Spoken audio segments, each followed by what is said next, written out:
те, которые я знаю, немцы, они очень скромные. Если даже у них есть, к примеру, финансы, они это никогда вот так не показывают и не кричат, что вот у меня вот есть такие шансы. Баштап койгон окууну чыштап койгон ошондон коркпой элеңиз. Эгерде тиги эски окууңузда көзүңүз жетпей атса, жаңы окууда көзүңүз жетип атса. Мен Германияга келген балыктар албетте ар башкача, балким 15-чи айфонду карашпаса деле өзүнө керектүү нерселерди карайт. Дан эле ошондон жеден келе керек деп.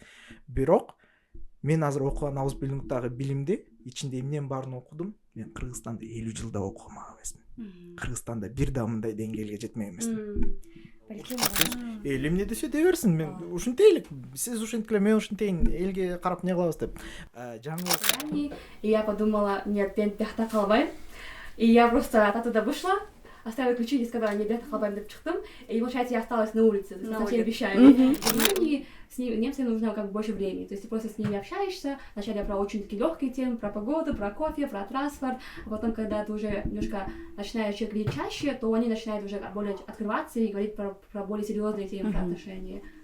Мен дагы ата-энеме ушундай ушунун кызы барып окуп атат. Мен деле окуй алам.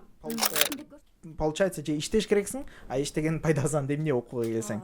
Же Кыргызстандан бирөө көп акча жөнөтөт. Равноправие, мы даем им наши ресурсы, наши знания, наше время, а мы получаем от них, получается, их ресурсы, да, в виде финансов и других бенефитов. Вот. И кроме этого, гибкость, мы можем работать по времени, когда нам удобно, можно начинать работу утром или днем, но главное, ты заканчиваешь свою работу в течение дня. Вот.